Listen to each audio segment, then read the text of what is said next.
we're going to talk about international marketing. And the first thing that we're going to do is we're just going to take a couple of minutes to recap a little bit what we talked about last time, just to make sure everybody's on the same page.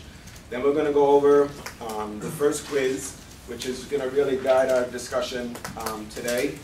And then we're going to look at a video clip about Starbucks. Remember I had mentioned that we were going to look at a short video clip each class to help us to appreciate the application of the key concepts. So today we're going to look at the video clip about Starbucks.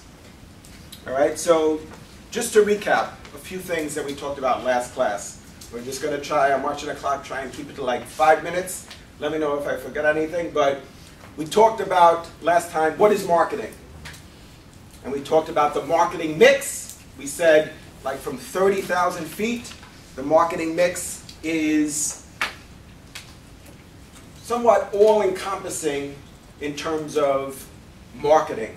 We refer to the marketing mix as the 4 Ps: price, place, promotion, and product. And those are the controllable factors. There's many factors that are not within our control. Those factors, importantly, are within our control, and things that we could modify to influence the adoption curve model. Remember we talked about the adoption curve model from chapter 12. The adoption curve model, sometimes referred to as the diffusion of innovation model,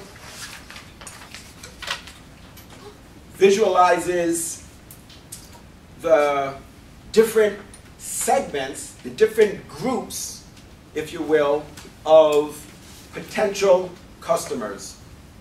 And we said there's innovators, early adopters, early majority, late majority, and the non-adopters, which also sometimes is referred to as laggards. But I think the user-friendly term is non-adopters. Remember we looked at this bell-shaped curve, and we said that we have the innovators,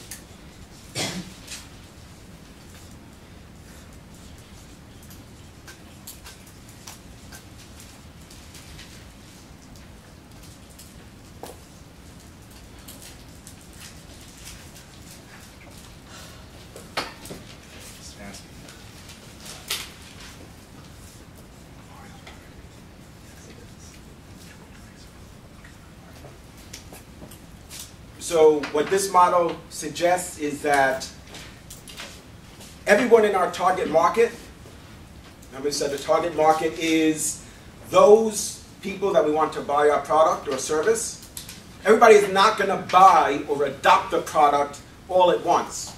So what this model suggests, and is really very insightful, so regardless of the industry or the category, we need to understand that this is applicable. And importantly, we could influence the model. We could influence the rate at which adoption is going to occur.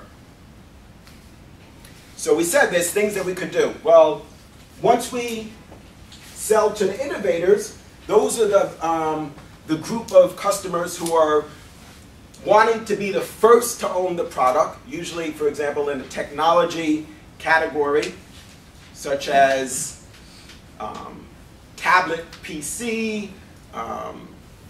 cell phones, etc., flat panel, 1080p, high definition LCD monitors. There's those that are willing to pay a premium to be amongst the first to own the product. And so very often what happens in technology categories is companies implement a skimming pricing strategy, which means they introduce the product at a high price and then in a planned way lower the price over time. And the reason they do that is because what they're trying to do, and what they do very effectively in most cases, is influence the rate of adoption. So in an elastic market, a price-sensitive market, when you lower the price, demand is going to increase by a certain percentage. Now, some markets are more elastic than others. So it doesn't mean that it's going to change in a manner that's directly proportional, but if we lower the price, there's going to be a change in demand in an elastic market. What we need to understand is how elastic. So we need to decide, as business executives, as marketers, whether we lower the price 5%, 10%, 20%. So ideally, what we're expecting is if we lower the price 20%, that sales, the number of units, is going to go up by maybe 50%. In some categories, that's true. So what did we do? We used the marketing mix, one component of the marketing mix, price, to influence the adoption curve model. We could, last time we talked about, we could change the product. We could add features and different benefits, and that could be a reason why people will purchase the product. Or we could expand distribution. Or what else? We could advertise more. Or maybe we weren't advertising before, and now we're advertising. So if we're going to spend more money on advertising or implement promotions, whether they're trade promotions or consumer promotions, that's going to have an impact on this model. So that's why this is so important, is because it gives us a glimpse of what could happen in the future, and then it's up to us to manage and influence this model. And I'm sure you're familiar also with the product lifecycle model, which addresses several key stages of a product's life cycle: introduction, growth, maturity, decline, and in some cases, revitalization. So the reason that's so compelling is because we can manage that. You could take an entire course about managing the product life cycle. There's entire books written on the subject. So it's very important that we understand that if we do nothing, that the product is going to reach maturity and ultimately decline, and then obsolescence, which means sales have reached zero or very close to zero, but there might be a possibility for revitalization. So thinking ahead and knowing that the product will reach maturity, which means sales will be flat, sales are no longer growing, or they're growing at a very slow rate. Because when we talk about growth, when you first introduce a product and you say it's in the growth stage of the product life cycle, that's not like it's growing 3%, 5%. In most categories, especially in technology, we're expecting to see sales growth per year of 50%, or maybe 100%, or 150%. So to say, well, the category is growing 3% per year, that's not growth. I mean, sure, in that category, we're happy to take that 3%. But that's not what we mean by growth. Essentially, if it's growing 3% per year, that's a mature category. And it doesn't mean that that's bad, because we might be a company that has a significant market share. We might have a significant market share, and we could have sales that are in the billions. But the key point is that knowing that the product will reach maturity at some point, what we want to do is continue to stem the growth. So that means we need to proactively manage that process. So the question is, how do we do that? How are we going to get people to continue to buy the product? How do we get more people each year to buy the product? How do we continue to achieve growth year after year after year?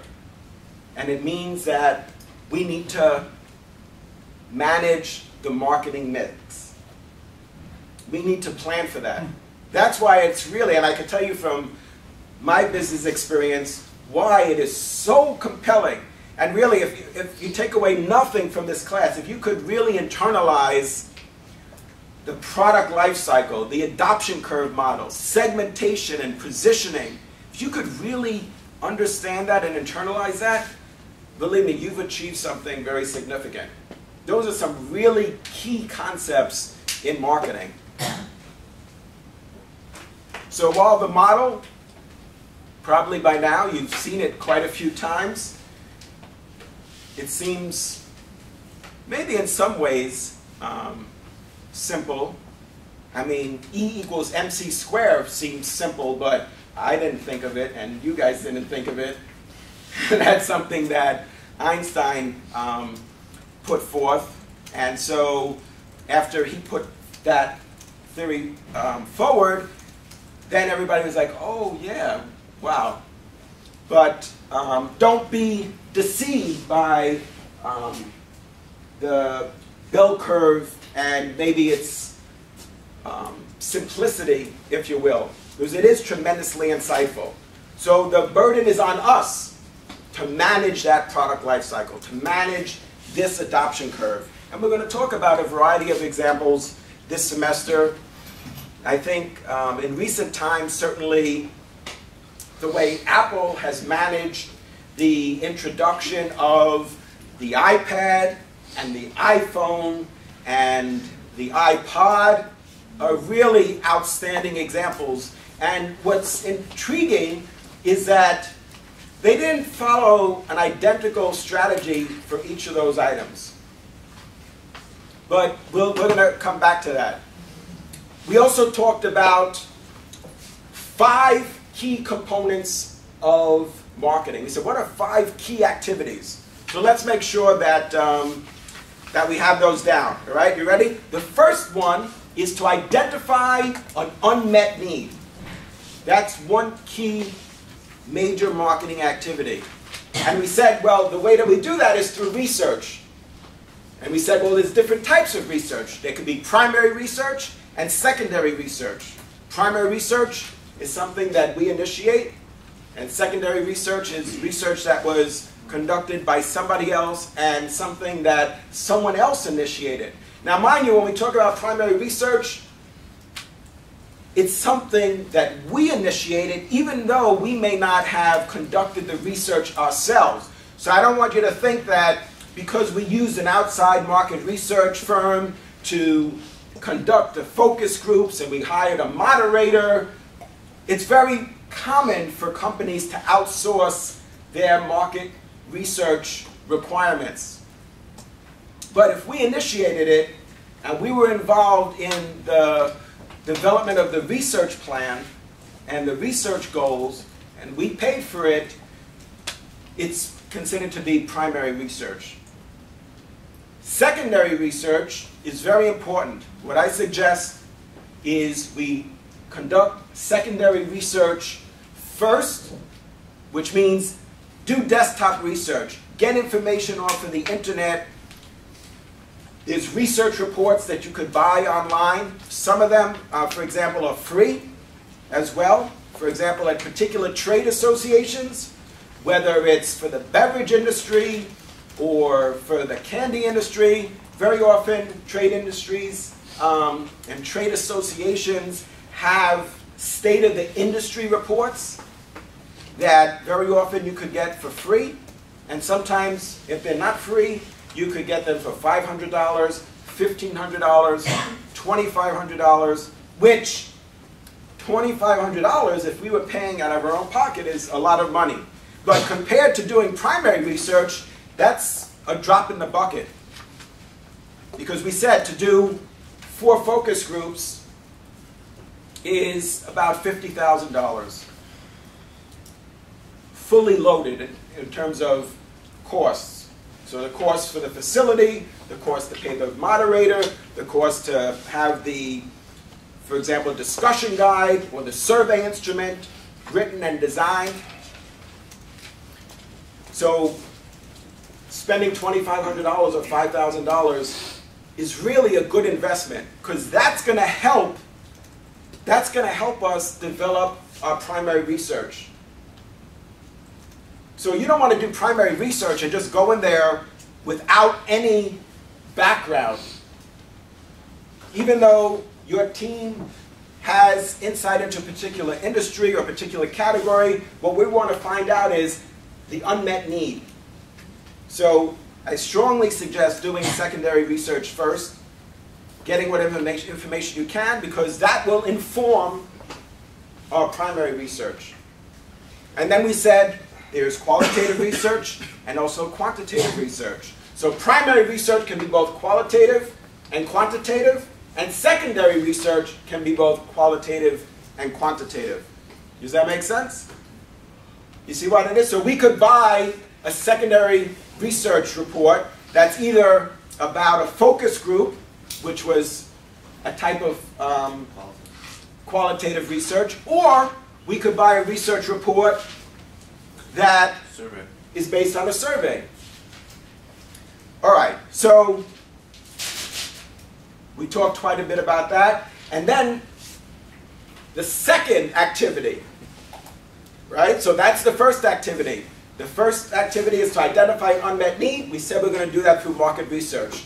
The second activity is to develop a concept. So based on what we find out in the research, we need to develop a concept. We'll talk more about that in another class. The third key activity, go ahead. Can qualitative research sometimes be quantitative research if there's a large number of focus groups that have been interviewed and spoken to? Well, there's ways to evaluate information that we get through qualitative research. But remember, typically in a focus group we have 10 to 12 participants, and then if we do 4 focus groups, then we have 24 participants. But that's not certainly something that in most categories or industries or markets that we would consider to be statistically significant, because remember we said if we're going to do quantitative research, if we're going to do a questionnaire, whether it's through the mail or the internet or the phone, we're looking to get approximately 1,500 respondents.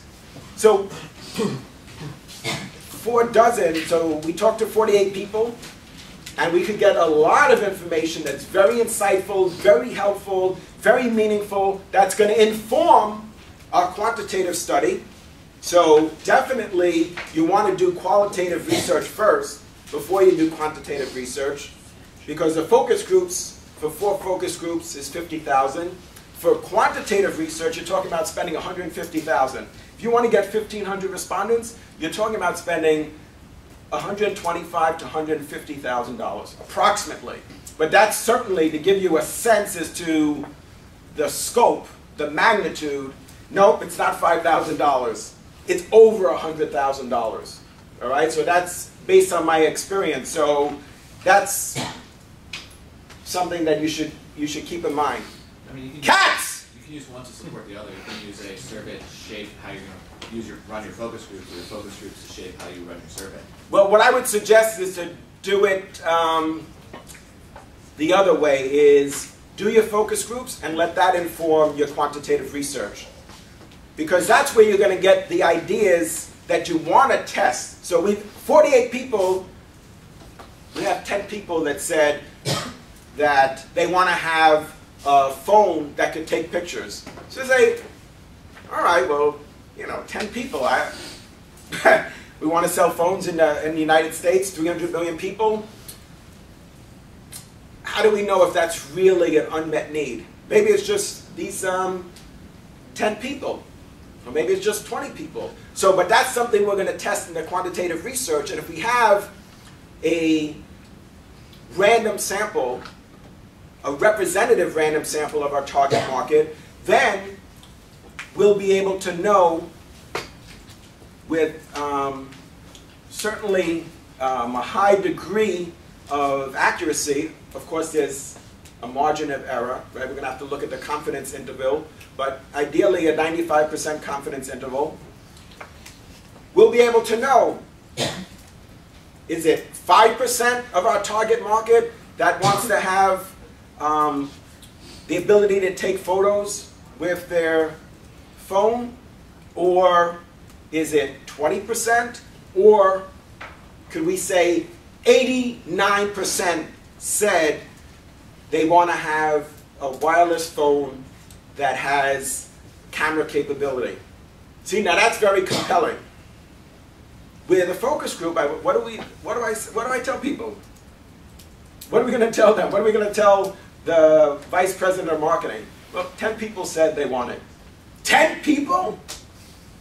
Now, don't get me wrong, qualitative research is tremendously helpful and very insightful, but it's going to inform, like Jason is suggesting, it's going to inform our quantitative research.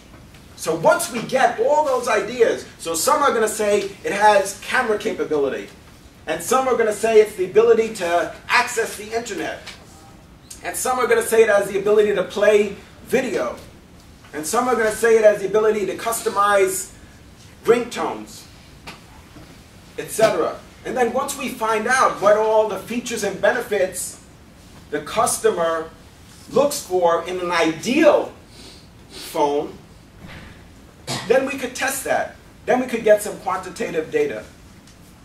And then we'll decide which products we're going to develop and bring to market.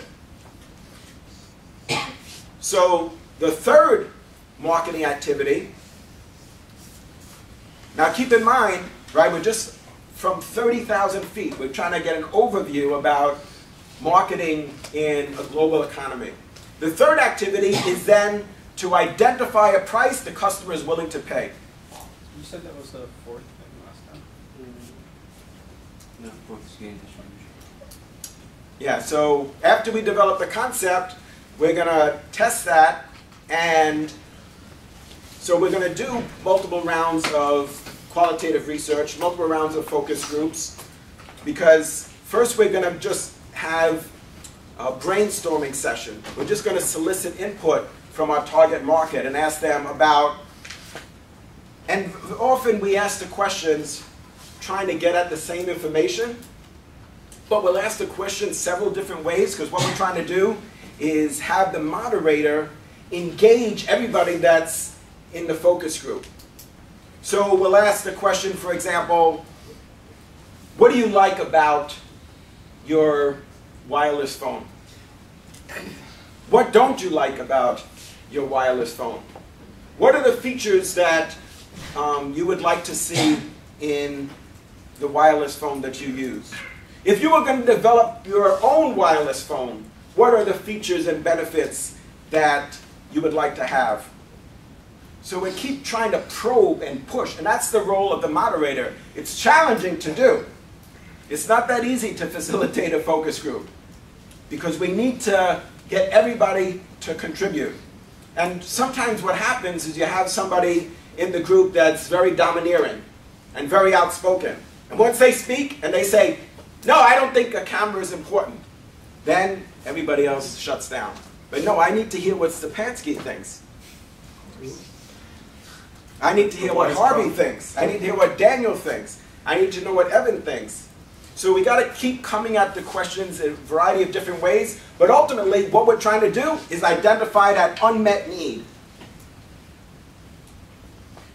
So after we do that, then we're going to develop the concept. And what we're going to do is we're going to develop a concept board, which is basically a board that has an illustration of the product with a concept statement, which might say something like, now, for the first time, a phone that has camera capability so that you could take high-resolution photos and share them with your friends and family.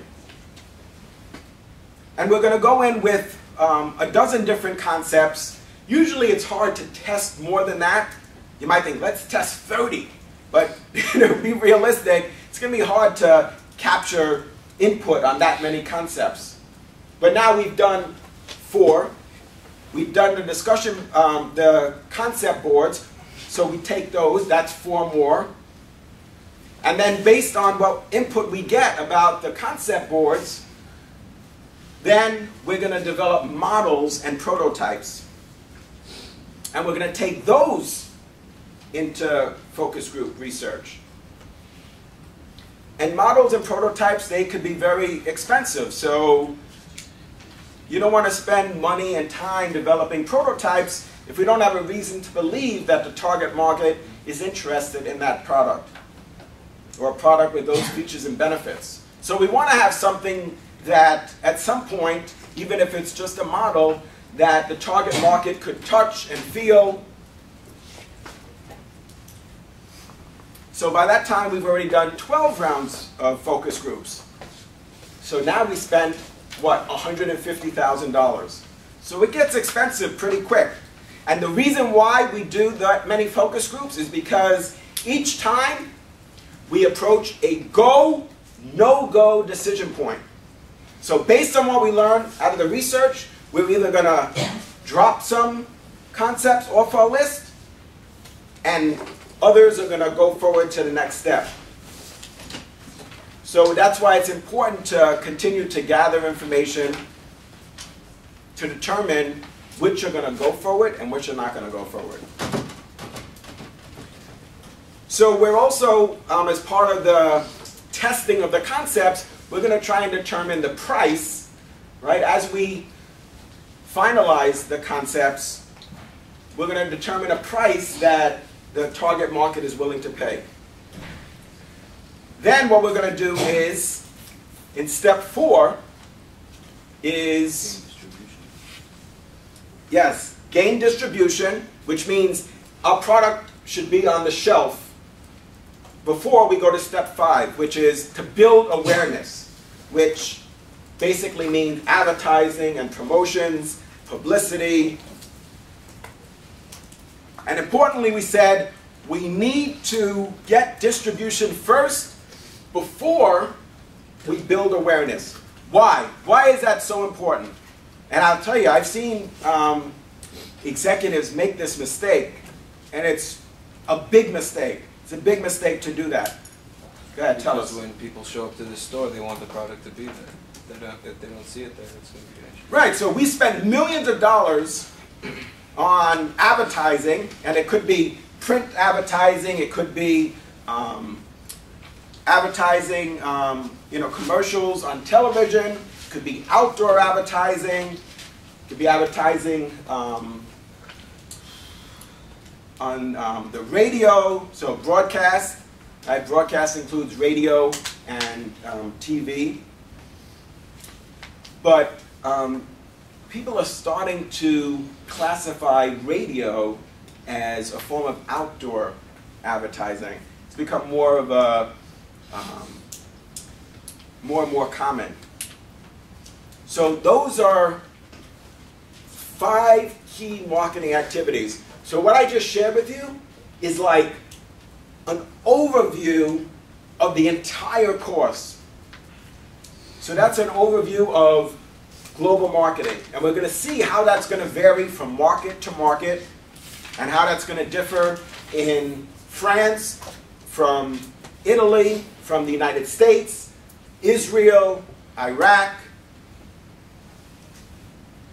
So it is an overview. We're going to come back and fill in some of the specifics and some of the details. But we're all good? 5 key marketing activities. Everybody got that in their notes? Identify the unmet need, develop a concept, determine the price, get distribution, and then build awareness. Are we good? Yes, Coach. Good. Are we great? Always. Yes, yes we can.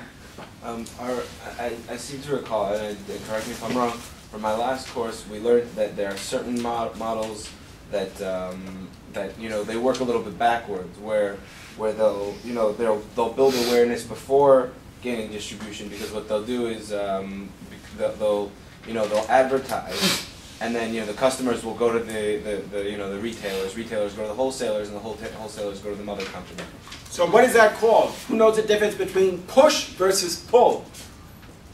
Right, that's what you're describing there. The difference, right, between Lautman. Want to know push and pull? Is there something else you wanted to share with us? No. Were you asking that, or is that rhetorical? Yeah. What? You want to share or no? No pressure. Push is you advertise to the manufacturers to put the stuff on the shelves to push them to the consumers. That's it? No, you look at me like No, I'm listening. I'm listening to what you're saying. Go ahead. And Piego said he wants to do the pull strategy. Sure. Yeah, wait, yes. I don't know. He has this kind of like really blank look on his face. He's like, what just happened? No, in the pull strategy, try to pull your consumers in. What do you guys think? Yeah, Push it. You gotta push it. Pushes from like big companies, like a push strategy would be something like Campbell Soup to push it into the store, and a pull strategy would be from Key Foods to pull people into their store. I think pull would be to generate awareness to get the consumers to ask the retailers about the product. Go ahead. You're on the right tracks. And then the retailers would ask the manufacturers or the broker in between about the product, and they would pull it from the manufacturer, who would eventually start to create and mass produce it. You see? You guys got that? Can you repeat that? Yeah. Pull is when when you advertise. The point is to get the consumer to ask the retailer about the product, and if they get enough people asking about the product, they ask the manufacturer to start creating and producing them. Or to ship it. It might be a product that already existed, but to your point, if you advertise beforehand, so maybe you've had trouble pushing the product, right? So push means we try to get distribution and push it onto the shelves, right? To get the retailers to carry it. But if they don't, what you want to happen is what you described, Moshe, right? Noah. Oh, I was close. Is to get the customer to come into the store and say, do you have that new detergent? They're like, no, we don't have it. Well, if 100 people go in there, they're going to be like, well, what's going on here? Right? So what we're doing is we're creating demand for the product. So what would be an example of like a case where you have to use the pull method? Say drugs, maybe. So yeah, excellent. Like pharmaceuticals. This is actually a very innovative approach, and it's been become more popular in the last 5 years or so. So for example, you'll see a commercial that advertises for an allergy medication. Ask your doctor about that. Exactly. And then it says, well, if you have these symptoms and need some relief, ask your doctor to write a prescription. So then what happens? All these people that have allergies, they go to their doctor and they say, I want to take this medication. And the doctor says, well, you're not a doctor. They say, I know, but these are the symptoms that I have, and this product is going to relieve the symptoms. So that's a good example, certainly, of a pull strategy. So who are they advertising to? They're not advertising to pharmacies, in this case. They're advertising to the end user. And then the end user is going to request the product. Right? That's a really good example of a pull strategy. Now, we could advertise to doctors, right, and get doctors. That's a different approach. And it's not that we can't do both. We could. Very often companies do pull and push strategy. So you can advertise to the end user, but you're also going to advertise to the doctors and build awareness with them and say, are your patients suffering from allergies? Now, for the first time ever, a time-released allergy medication that's safe and, well, we would want to say inexpensive, but not in that category. Medication is very expensive. So that's a really good example. Pharmaceuticals is a good example of where we see push and pull being used by a company. So is push doesn't require as much advertising? Push doesn't. Well, like what would be, can you, I've been in marketing courses, I'm a marketing major, but like I've always had an issue with like understanding, Noah actually explained the pull strategy really well. Just go out. But what about the push strategy? You're the man, Noah, not to be confused with Moshe. Get your Bible stories right, all right? So, push is focusing on a different individual in the buying process. Your target So, audience. well, your target audience is different. So the target audience in one case is the doctor, and the target audience in the other case is the end user. But when you think about the purchase process, we have what? Influencers. What else? What do we have? Anybody remember this? Go ahead. We have reference groups that you would use to help you make decisions. Maybe, Right. So absolutely. So you have your reference group. You have your influencers. You have your purchasers, your users, which are not always the same. So sometimes the end user is not the purchaser. So maybe, for example, it's a product that's used by, let's say, a man, and it could be purchased by his wife. children's toys. Children's toys, absolutely, is an excellent example. We advertise, think about when we advertise, let's say, children's cereal. When we advertise children's cereal, we advertise to children and we advertise to parents, but the messaging is different. So when we advertise to kids on the Cartoon Network for our cereal, what do we emphasize? That it's cool, that it's fun, Barney, Smurfs, right? I love you, you love me, and all of that. And then what is the Smurf song? La la la la la.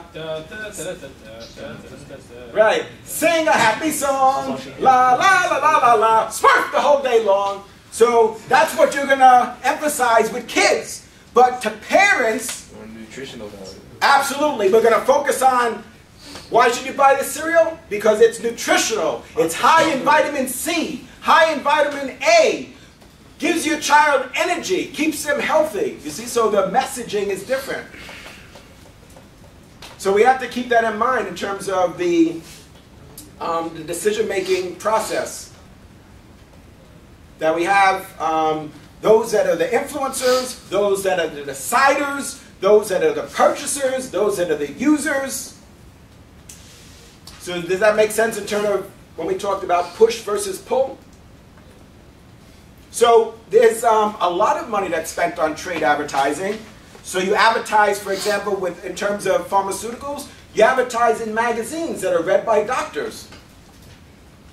So you have a full-page ad that's building awareness and interest on the part of doctors about how this medication solves a particular problem for our patient. And that's not like less expensive per se than advertising to the end user. You could still spend very easily millions of dollars to advertise to, let's say in this case, to reach doctors through medical journals and medical magazines. Maybe you might, if we do some research, you find out that a lot of doctors play golf. You might advertise in Golf Digest. See, one of the key concepts in advertising has to do with reach. So the question is, how do we reach those people that have allergies? How do we reach doctors with a particular specialty, whether they're cardiologists or they're allergists? Questions? Yeah, just to clarify, we have our 5 key components of marketing. Then does the pull strategy, is that an exception, or is that how does it work with because we ordered the last 2 gain distribution and then. It depends on the category. Okay. Yeah, it depends on the category, the product, the market. You say one is more popular than the other. Pull versus push. I wouldn't say that. It would be hard to generalize that. But what I would say is, depending on the category, in some categories it could be definitely more common to use a pull strategy versus a push strategy. Noah. So you'd say that they're pretty much just different methods in terms of the way that they want people to buy their product. But does it ever happen where they try the push strategy and it doesn't work, and then they try the pull strategy? It could be, but realize that in the case of pharmaceuticals, the patient is the influencer, and the doctor is the decision maker. You guys follow? When we talk about this decision-making process, So first the doctor would have to give the okay? yes, we have the influencer, the decision maker,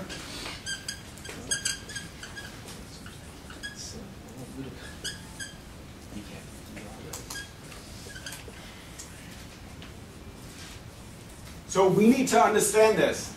In this case, the patient is the influencer. So what medication are we going to use? Who's influencing that decision? The patient, because the patient goes to the doctor and says, I want to take this. But you have to get a prescription.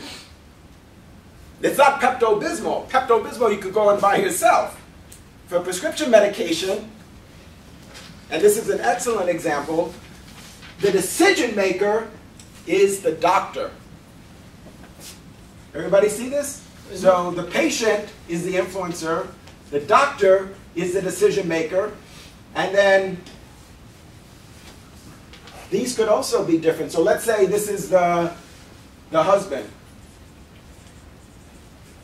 But the wife might be the purchaser, and the husband is the user. So the reason why this is significant, and we have to understand this on a category by category basis, is because, again, the messaging, right, these are each, in some cases, representative of a different target audience. So in this case, the messaging to the doctor is going to be different than the messaging to the patient. And the same with the kid's cereal. The messaging, the kid is the influencer. How does the kid influence the parent? Well, when you're pushing the child in the shopping cart and they see the Smurf cereal, what happens? Wah! Wah! Wah! And then they're influencing. Want me to do that again? Nope. That's, you're good? You're good? Stepansky, you sure? Yeah. One more time? Nope. No, that's ears good. are ringing. It's okay. Right? So, your ears are still ringing? So, that's how the child is influencing the parent. Then the parent has got to decide what cereal to buy, whether or not they're going to buy the cereal that the child wants. And then the parent is going to purchase it, and then the child is going to use it. So this is very important to understand and evaluate each category, each product that we're operating in, so that we could decide how we're going to reach these different target audiences. And in different markets around the world, it's going to vary. That's why research is so important. And in part 6 of our book, it talks about doing a country analysis, which is so critical.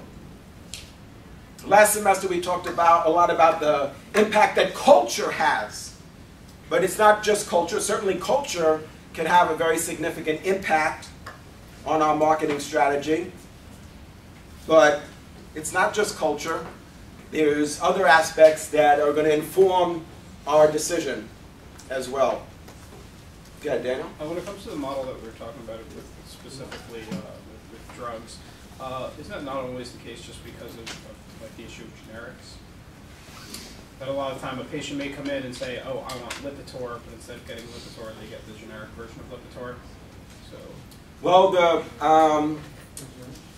the manufacturer of Lipitor, which is Pfizer Pharmaceuticals, part of their campaign might be insist on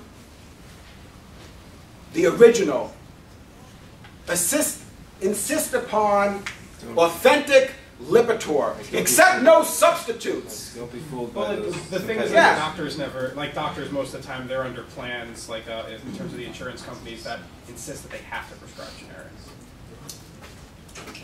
Well, remember the prescription is going to be filled by a pharmacist.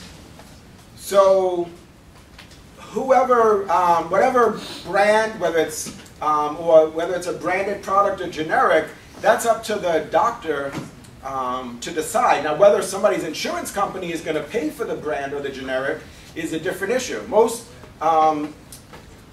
drug plans will pay less for a prescription if you insist on the brand and a generic is available. But I would be really concerned if the drug companies, well, not the drug companies, but the insurance companies were dictating to doctors which medication to prescribe. I mean, granted, we talked about push versus pull and the influencers, but if the insurance companies can tell you, no, only write for this, only write for that, write for the brand, not generic, I mean, that's kind of alarming. Then what do you need the doctor for? The doctor has got to decide. So you want to write for 10 milligram, the insurance company says, no, you know, write for 20 milligrams. Wouldn't it be, correct me if I'm wrong, but isn't it most of the time that the brands that we'll find doing this type of thing are new medications that were not before, so they wouldn't necessarily have generics now? Or would it be for all types of brands that come out? I think it could happen at any point in that product life cycle, that especially when the patent is close to expiring, that it might become more critical to get the patient to insist on having the branded version of the product. So after the 20-year patent is close to expiring, I think that's the point when you might really want to, you know, increase your expenditure to try and get people to insist upon getting the branded version. And we're going to talk about different advertising strategies later in the semester, pulsing versus flighting. Does that ring a bell to anybody? We're going to talk about how that could be more effective and less effective depending on the situation. All right, so let's move now to quiz 1. All right? So let's see. Here we go. Ready or not? Here's the first question. In a broad sense, the uncontrollable elements of the foreign business environment constitute the culture. So, true or false? False. Check page 15. The answer is true. So in a broad sense, the uncontrollable elements constitute the culture. The difficulty facing the marketer in adjusting to the culture lies in recognizing its impact. So that's on page 15. You guys see that? Well, if it includes in that circle where it says like infrastructure and geography and all of these different things of being uncontrollable elements, then the culture only constitutes a very small part of everything else. That's a much bigger part of uncontrollable elements. You might interpret it that way. I mean, I know that's how I interpret it. Yes, Yes, apparently that's the way that you interpreted it. Yeah. All right, but we'll talk more about that next time. All right, question 2. Which of the following is not true? That's the same thing as false, right? Of the impact of globalization on domestic markets. So this is on page 8 through 10. Which of the following is false with regard to the impact of globalization on domestic markets? The answer is the best answer. Go ahead. Cats. Companies. No? Who? Where? I hear somebody talking. Who is it? You? I thought so. Yes, go ahead. I'm hearing things. Well, I'm hearing things too, but go ahead. Companies with only domestic markets have found it relatively easy to sustain their customary rates of growth. Right. So the answer is E. Companies with only domestic markets have found it relatively easy to sustain their customary rates of growth.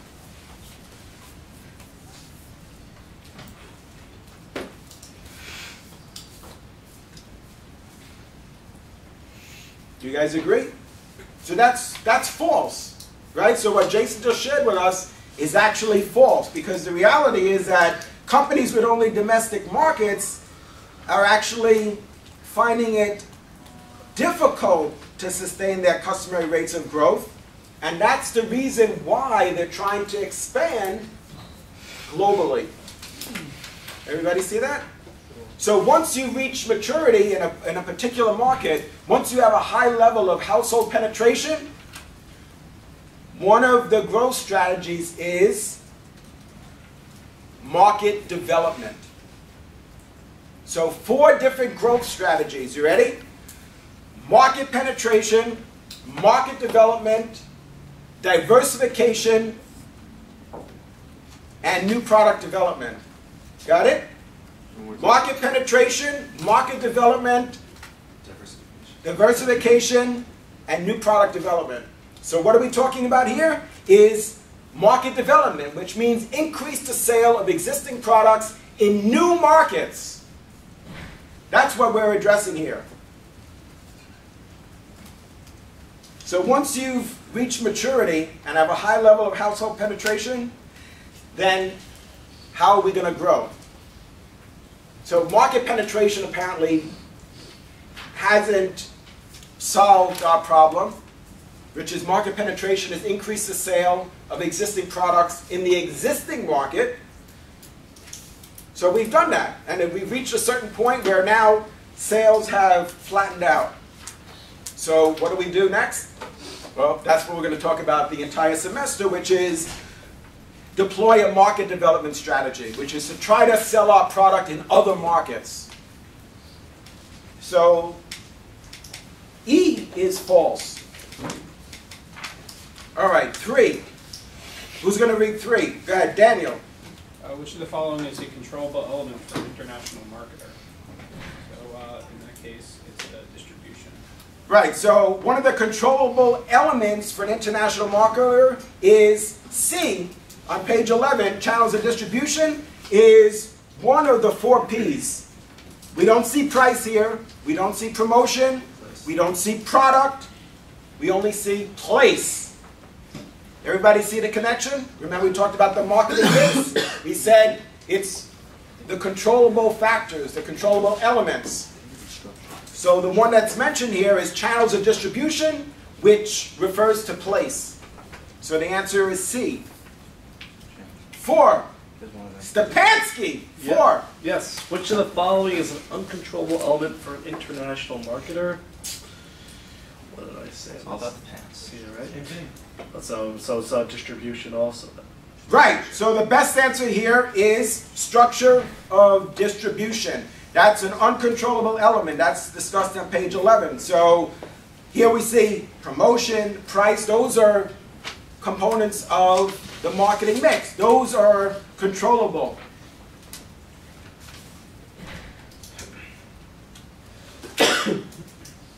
All right, number 5. Who's going to read number 5? I'll do it. Go ahead, Julian. With respect to the environment in which a business operates, such factors as competition, legal restraints, government controls, and the weather would all be examples of what are called uncontrollable elements. What do you guys think? No. The best answer is? Which, go ahead, Josh, tell us. I thought maybe it might be predictable. Yes, the best answer is C. Predictable elements. As weather or predictable elements? Well, I guess forecast. Yeah, well, they're not always right, but they like to think that Look they can outside. predict the weather. So the best answer there for 5 is C. Next question. Go ahead. All right. Number 6. Who's going to read it? Go ahead. Tell me your name. Ezra. Ezra, go ahead. Robert Jonas is in charge of a new marketing effort directed toward Peru. In order for his company to effectively market and distribute to all Peru's major cities, Mr. Jonas must devise a logistics plan for crossing the Andes Mountain on a daily basis. Which of the following foreign environment uncontrollable variables would be a chief concern as Mr. Jonas devises his plan? Geography and infrastructure. Right, so the best answer is C. So which of the following foreign environment uncontrollable variables would be of a chief concern? It's geography and infrastructure. In this particular case. A lot of C's. Correct. That's also discussed on page 11. So based on that scenario, for this particular business in Peru, who's trying to determine how they're going to market and distribute their product, in this case, the geography and infrastructure would be one of the uncontrollable variables that we need to take into consideration. All right, number 7. Go ahead. Tell me your name. Danny. All right, Danny, go ahead. The primary obstacles to success in international marketing are a person's self-reference criterion and an associated ethnocentrism. Right, absolutely. So the best answer is C. That's discussed on page 16. So the primary obstacles to success in international marketing are a person's self-reference criterion, right? That's what Daniel was referring to before, and an associated ethnocentrism.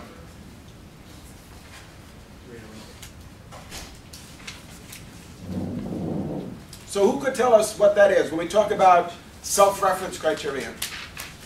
Isn't that about when we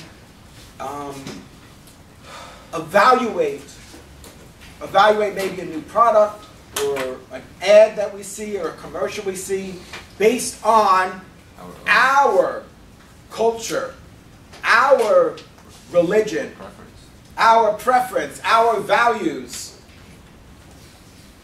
So we need to understand that. We need to understand who's going to see our commercial and what are they going to think about it. You want anything to that, Daniel? No? We're good? Questions about that? All right, let's go on to the next one. Number 8. Who's up at bat? Going once. Going twice. Evan. Number 8. United States unrelated individuals keep a certain physical distance between themselves and others when talking or in groups. We do not consciously think about that distance, we just know what feels better without thinking. Someone from another culture will not necessarily understand this and apply their own rules for context when speaking. But the preceding is an illustration of what is called applying a D. So the best answer is self-reference criterion. E. When reviewing the mentioned social custom of contact. We need to understand that. When we're doing business outside of our domestic market, we have to understand that something as commonplace as how far or how close you stand to somebody is important. Now, you ever notice that? Like sometimes, usually, it's very common as part of American culture that you're a fair distance from somebody when you're talking to them. Is that true? Do you guys agree? In other markets, and we have a very diverse group here, so in other markets, like for example, in Latin America, it's very common that somebody will be standing very close to you, might have their hand on your shoulder. You know, they don't mean anything. They don't mean to, you know, they don't mean to be inappropriate or to invade your personal space. But it's a difference in culture. So we need to understand that. And sometimes you'll see that. You'll feel, maybe you'll be talking to somebody and they'll be standing like right next to you, like your nose is like 1 inch from their nose. And you might feel like a little uncomfortable. But that's because of the culture. How was your day? Our self-reference criterion. So it's important to understand that and appreciate that. Do you guys agree? Have you encountered that in being in other markets as part of traveling? Have you experienced differences in culture that were unique compared to your culture? In this neighborhood alone. I mean, it's not, you don't have to travel abroad. I mean, clash of Heights, your neighbors. Yeah, there's definitely differences in culture. It can even be a culture within your own culture. Absolutely. Absolutely. All right. So next question, number 9. Go ahead. Harvey, number 9. Your blank can prevent you from being aware that there are cultural differences or from recognizing the importance of those differences. So based on what we just said, I think it's self-reference criterion. Right, absolutely. So is self-reference criterion an important concept in global marketing? You just got it. Yes. Very important. Very important. Pansky? 3 questions important. So we're going to form an opinion or have a reaction that's going to be based on our values, our culture, and we need to be careful not to judge others. And it's important when we're in a managerial position to not develop an ethnocentric mentality. So remember we talked about this idea of one size fits all? Right? We can't think about or make decisions with this ethnocentric mentality, which is that as a manager we think, well, that's the way we sell it in our domestic market, or those are the features or benefits that the product has in our domestic market, so we're going to try and sell it that way everywhere around the world. Generally, that's a huge mistake. We need to customize the product to the local market. So what is the rally cry for global marketers? Think global, but act local. So think global, which means it's great. You want to sell your product everywhere around the world. Then we need to do a country analysis, country by country, to make sure that our product is relevant and that we're going to customize it to meet the needs of the local market. And that means that we're going to have to customize the price, we're going to have to customize the product design, we're going to have to customize the advertising, and we're going to have to adapt to the channels of distribution. You know, for example, in the US, it's very common that products are distributed in what we call hypermarkets, which are these huge retailers like Walmart. A typical Walmart store is 200,000 square feet, which is huge. But that's in the United States. In other markets, you know how products are distributed? For example, on little push carts. That's where you have to get distribution. Now that's different from saying we got distribution in Walmart and they're going to carry it in 2,500 locations. That's very different from saying, oh, wait a minute, our distribution channel is all these push carts all around a particular city. That creates certain challenges. And if we're new to the market, we're going to have to find a way to deal with that. So maybe we are going to have a joint venture with a company, right? Julian might already have a business in Vietnam. Really? And is distributing his product. Let's say he's selling shampoo, and you're probably thinking, what does Coach know about shampoo, right? But actually, I know something about shampoo. But this is the thing. How do we modify the product? Well, in the United States, it's very common to sell shampoo in these 16-ounce, right? These very big bottles of shampoo for $8.99. But in Vietnam, for example, we're going to have to sell it in these little single-use packets for not $8.99 or $9.99, but for maybe 99 or even 25 cents. Because, why? Because the level of disposable income in that particular market is substantially less than in the United States. So does that make sense? So here's an example where you have to modify the product. So how it's sold. So instead of selling it in these big bottles, we're going to sell it in these little packets.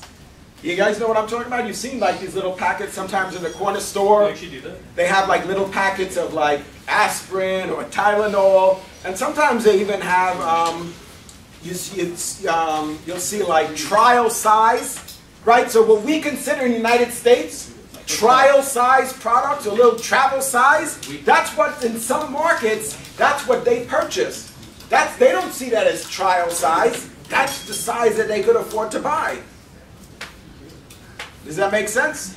So we modified the product, the packaging, and also we modified the price. And then we have, in this one example, also the issue of distribution. We're not getting distribution at Walmart. We have to get distribution at all these little push carts. Fortunately, Julian is already selling shampoo there. Now, what do we want to do? Is sell conditioner for hair. Conditioner for hair. So what are we going to do? We're going to have a joint venture with Julian since he has access to the channels of distribution. So this is a big deal to have to solve this problem. It's not so easy to say, oh, we're going to sell it there. Great, well, who's going to carry your product? And how long is it going to take you to develop these relationships and partnerships with the distribution channel? But Julian's the man. So I think that's a good example. Let's take the last question. Number 10. Who's going to do it? Step up. Go ahead. 10, here we go. Which of the following organizations seem better equipped for internationalization? B, firm that has production capacity that is much greater than home market demand. Yes, so the best answer is B. That's on page 19. All right, great job. You guys